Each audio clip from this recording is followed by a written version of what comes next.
Hello besties. ఇక్కడ ఈ bulbs చూస్తున్నారు కదండీ! ఇవైతే నేను బర్త్‌డేస్‌కి గానీ, అండ్ ఏమన్నా ఫెస్టివల్స్ టైంలో చిన్నగా డెకర్ చేసుకోవడానికి ఈ లైట్స్‌ని చాలా యూజ్ చేస్తూ ఉంటానన్నమాట.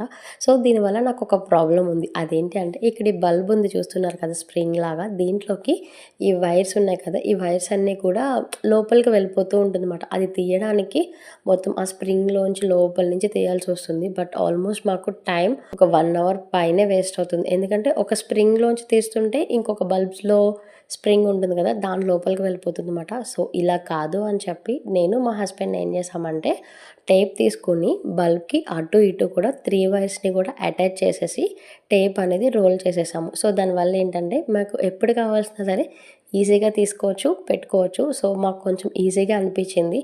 ఇలాంటి ప్రాబ్లమ్ గనక మీరు కూడా ఫేస్ చేస్తే కనుక తప్పకుండా ఒకసారి ఇలా అయితే ట్రై చేయండి. నాకైతే మటికి యూజ్ అయింది. And thanks for watching. Bye bye.